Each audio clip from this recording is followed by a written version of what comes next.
La conversación interior, cómo nos hablamos a nosotros mismos, tiene características hipnóticas. Nos mete en un estado de trance. Tiene acceso directo a nuestro inconsciente y nos moldea la percepción de la realidad. No podemos pensar que las palabras se las lleva el viento. Las palabras abren cajones emocionales y esos cajones emocionales producen o están asociados a procesos químicos que afectan a nuestra salud y afectan a nuestra eficiencia. Son fundamentales las palabras que nos decimos por la mañana porque ya están influyendo a cómo vamos a vivir ese día, y son fundamentales las palabras que nos decimos antes de dormir. ¿Por qué? Porque durante el sueño se reorganiza la memoria. No nos interesa que se reorganice la memoria alrededor de pensamientos llenos de negatividad. No nos interesa en absoluto. Estamos viviendo momentos de mucha dificultad y en los momentos de mucha dificultad sale lo mejor y lo peor de las personas. Porque es cuando verdaderamente nos tenemos que quitar las máscaras, tenemos que entrar en contacto con nosotros mismos y preguntarnos: ¿quién soy yo o quién he de ser frente a estas circunstancias? Y la verdad es que la vida y la historia nos demuestra que esto es así. En situaciones muy complejas por las que ha pasado la humanidad, se han visto ejemplos de superación, ejemplos de inspiración que todavía hoy nos conmueven.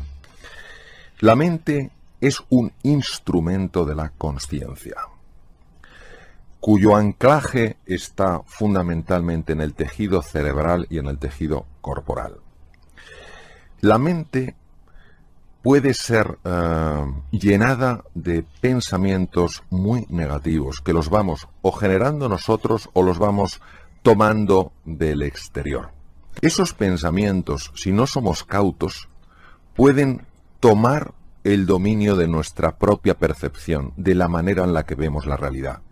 Y cuando tomamos ese esfuerzo y ese compromiso en entrenar nuestra mente, no en juzgarnos, sino en explorar qué nos está pasando, empieza a hacerse luz en la oscuridad. Eso es la conciencia. Y empezamos a darnos cuenta de la cantidad de veces en las cuales podíamos hacer cosas mucho mejores que las que hacemos.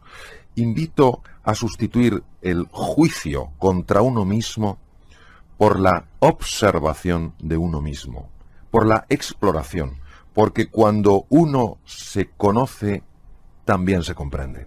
Los seres humanos estamos muy en el modelo de pensar que los procesos de cambio personal, que los procesos de transformación tienen que ocurrir en un instante. ¿Y qué pasa? Que no tenemos la paciencia para seguir trabajando sobre nosotros mismos, ni la confianza para aguardar que en un momento, el más inesperado, ese trabajo aparecerá. Cuando nosotros aceptamos que los procesos en el ser humano son complejos y llevan su tiempo, tenemos paciencia. ¿Qué es la paciencia? La paciencia sencillamente es adaptarse al ritmo natural de las cosas. Y la paciencia es amarga. Lo que pasa es que su fruto siempre es dulce. Creo que la emoción más saludable que existe es el agradecimiento, es la gratitud. Nos acostumbramos a tener vista, nos acostumbramos a tener oído, a poder hablar, a poder leer, a podernos comprar algunas cosas, a poder comer todos los días o casi todos los días, a estar más o menos calentitos, y ya esto lo damos por supuesto. Y a veces tenemos que mirar atrás y ver personas que tienen la misma dignidad que nosotros, incluso que se han esforzado mucho mejor o mucho más que nosotros, y no gozan de nada de eso. Entonces, el agradecimiento es sencillamente levantarte por las mañanas y decir, bueno, por supuesto que en mi vida no todo es perfecto, por supuesto que en mi vida hay cosas que no me gustan y cosas que tengo que mejorar. Hay tantas cosas por las que tengo que agradecer. Las creencias de las que estamos hablando no son simples ideas. El filósofo José Ortega y Gasset decía que tenemos ideas y en las creencias estamos. Son formas de estar en el mundo. Si yo tengo ideas muy fijas de mí mismo, ideas muy fijas del mundo, yo estaré respecto a mí mismo y respecto a los demás, no en base a las posibilidades que esas realidades me ofrecen, sino a esas creencias que estrechan mi percepción. El gran desafío de estas creencias es descubrirlas porque están implantadas en el inconsciente. Exige un trabajo de observación, no de juicio, de exploración, y constantemente dejarse envolver por la pregunta: ¿qué me estoy diciendo a mí mismo? ¿Qué me estoy diciendo a mí misma para reaccionar de esta manera? Si nos dejamos envolver por la pregunta, si tenemos paciencia, si tenemos confianza, hay una parte de nuestra mente que buscará la respuesta y de repente un día aflora la creencia y dices: anda, pero si esto es lo que yo pensaba. En el momento en el que la creencia disfuncional aparece, suele ser tan absurda que lo primero que te quedas es perplejo. A la vez te das cuenta de que es cierto, que eso ha estado imperando en tu vida. Y bajo la luz de la conciencia, esa oscuridad sencillamente se desvanece. Cuando nos hallamos frente a un reto, a un desafío complejo, esto no suele ser agradable. Se genera una tensión interior, una duda de si seremos capaces de resolverlo, de encontrar una solución. Y la tendencia es a abandonar, a tirar la toalla. ¿Por qué? Porque a nadie le gusta el dolor. A nadie le gusta esta sensación de tensión. Ahora bien, cuando tú tienes un motivo fuerte, cuando tú tienes una meta poderosa, cuando estás de verdad comprometido y aguantas, sigues notando esa tensión desagradable. Pero es que ahora el cerebro se encuentra con que no le estás dando una salida fácil. Y como una de las misiones fundamentales del cerebro es protegernos del dolor, él tiene que encontrar un camino para que salgamos de ese dolor. ¿Dónde lo haya? Abriendo dos ventanas. La ventana de la inteligencia y la ventana de la creatividad. Por eso, en esos momentos, cuando no tiramos la toalla, antes o después, se abre una puerta. Hay muchas seducciones, hay muchas fascinaciones en las cosas, hay muchos estímulos que de entrada nos lo prometen todo, y es muy fácil dejarse arrastrar, es muy fácil dejarse seducir, es muy fácil dejarse fascinar. Por eso necesitamos esa libertad y decir: a ver, este estímulo me está invitando a dar de mí lo mejor, a crecer y evolucionar como ser humano, y recordemos que crecemos y evolucionamos con los demás, en el encuentro, no en el egoísmo, sino en el encuentro. O por el contrario, me está llevando a un proceso donde poco a poco voy a perder el sentido de quién soy en realidad. Por eso no es una vigilancia desde la angustia, no es una vigilancia desde la obsesión, desde la preocupación, es una vigilancia desde el estar alerta. Lo mismo que estamos alertas, o podríamos estar alerta en relación a lo que comemos, en relación a las compañías que tienen nuestros hijos. Lo mismo necesitamos estar alerta acerca de estos estímulos. Si estos estímulos verdaderamente están fomentando el ejercicio de nuestra libertad y nuestro ideal de plenitud, o por el contrario, nos están empequeñeciendo, nos están transformando en objetos. Hay estados de ánimo que nos elevan a lo mejor de nosotros mismos. Cuando nosotros estamos desde esa atalaya, vemos las cosas con más claridad. Vemos posibilidades en el futuro que nos ilusionan y nos entusiasman. Nos sentimos más cerca de los demás. Somos más generosos. Somos más compasivos. Somos más comprensivos. Tenemos más energía, más creatividad, más claridad. Sin embargo, cuando tenemos un estado mental que nos hunde, tenemos menos capacidad de ver con perspectiva, nos tornamos irritables, nos centramos exclusivamente en nosotros, vemos a los demás como cosas, como objetos que nos pueden ayudar a conseguir las cosas o que nos las están dificultando. Por tanto, cambia por completo la relación que yo establezco conmigo mismo y con el mundo. Nosotros podemos tener un impacto tremendo a la hora de alterar nuestros estados mentales. Por supuesto, las circunstancias afectan, influyen. Lo que no hacen es determinar. Víctor Hugo, una de las cosas que dijo fue que la tragedia de las personas no es que nos vamos a morir, es que no sabemos cómo vivir.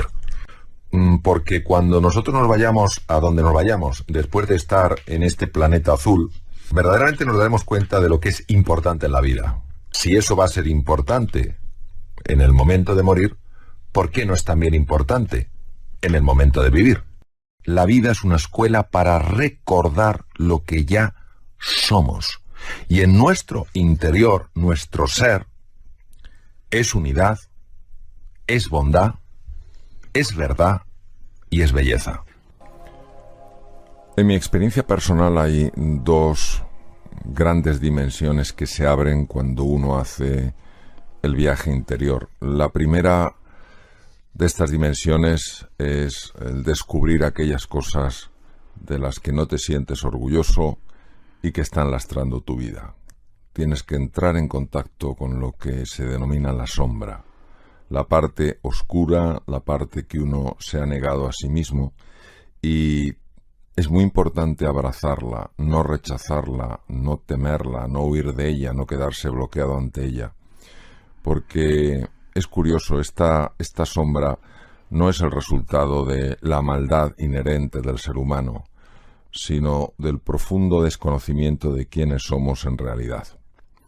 Y cuando uno abraza su sombra, es decir, abraza a ese niño herido, a esa niña herida, que se ha sentido pues no suficientemente querido, que no se ha sentido suficientemente valorado, en ese momento empieza un proceso precioso que es la sanación interior, es decir, la sanación desde dentro y la transformación del corazón, porque el corazón despierta. La segunda dimensión que nos encontramos y que es verdaderamente asombrosa es una dimensión de recursos y de capacidades que jamás imaginamos que podríamos tener. Hay recursos como la creatividad, la claridad mental, la paz interior, la alegría, el entusiasmo, la gratitud, que tienen un poder transformador y que mientras no seamos conscientes de su presencia en nosotros, pues viviremos angustiados, llenos de tensión, tristes, amargados, frustrados, etc. Entonces, por eso considero que aunque el viaje interior no es un viaje fácil, es un viaje absolutamente precioso y me gusta recordar algo que leí hace tiempo, procede de un escrito muy antiguo, que es el viaje interior es el viaje sin distancia, porque viajas de la cabeza al corazón. Entonces nuestra cabeza, nuestro intelecto suele querer controlarlo todo, dominarlo todo, llega incluso a asfixiar elementos fundamentales de la persona, mientras que el corazón es la sabiduría, es el reconocimiento de nuestra grandeza, es el conocimiento profundo de lo que es verdad, de lo que es realidad. Y ese viaje interior, pues claro, cuesta porque es abandonar nuestra zona de confort, que es nuestra cabeza, nuestro intelecto, entrar en un terreno absolutamente desconocido y dejarse llevar solo por una palabra: confianza. Todas las prácticas de silencio bien llevadas, se sabe perfectamente que cambian la arquitectura cerebral, pero además en tiempos que jamás se hubiera considerado posible. Se sabe también que potencian el sistema inmune, que es fundamental para hacer frente a cualquier tipo de enfermedad. Una persona que sea agradecida, que es otra forma de cavar en esa mina, una persona que sea agradecida es una persona que regula mucho mejor su tensión arterial y mucho mejor sus cifras de glucosa. Entonces, en el ser humano está perfectamente entretejida su dimensión física, anatómica, fisiológica, con su dimensión mental y su dimensión trascendental. La gran ventaja de esto es que todo impacto a nivel físico, impacto positivo me refiero, que tiene que ver precisamente con el crecimiento personal, que por supuesto incluye al cuerpo, incluye nutrición, incluye descanso, incluye ejercicio físico, tiene un impacto directo en los procesos mentales. Las personas que hacen ejercicio físico, que cuidan su nutrición, son personas que están más tranquilas, que son más serenas, que son más entusiastas, está más que visto. Y además afecta a su dimensión anímica. Son personas más agradecidas, son personas más generosas. La persona que cuida sus procesos mentales, que practica mindfulness, que consigue equilibrar la mente caótica, es una persona que potencia, como he dicho, la función de su cerebro y la función de su sistema inmune. Y además resulta que es una persona que cuida mejor de la naturaleza, que es más amable, más afectivo con la naturaleza. La persona que por las mañanas, en lugar de enfadarse ante la cantidad de cosas que tiene que hacer, muestra una gratitud por tener un día más que poder vivir, es una persona que curiosamente vive con más equilibrio mental y con más salud física. Lo que te permite el mindfulness, lo que te permite estar aquí y ahora, activando nuevos circuitos y desactivando circuitos que no te ayudan, es empezar a cambiar tu percepción de las cosas. Empiezas a observarte de una manera distinta, con mucha más compasión, con mucha más comprensión.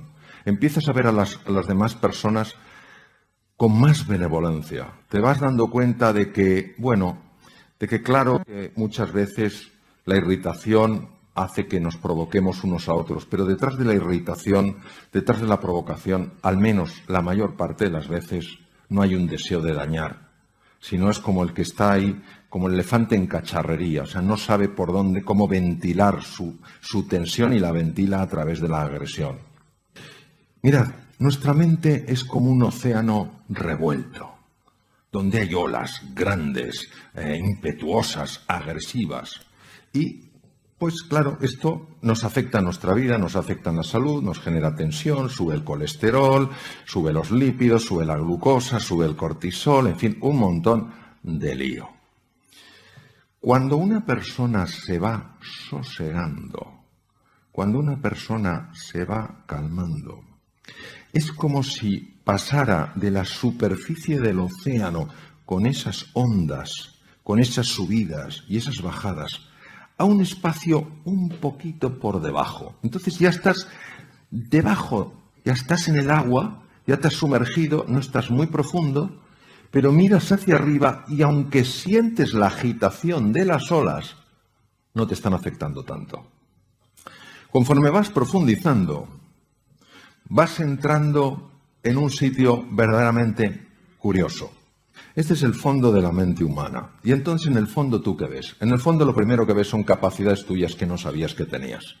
Por eso mejora la confianza, tienes más ilusión, tienes más alegría. Y también descubres aquellas cosas que están impactando negativamente en tu vida y que no sabías que tenías.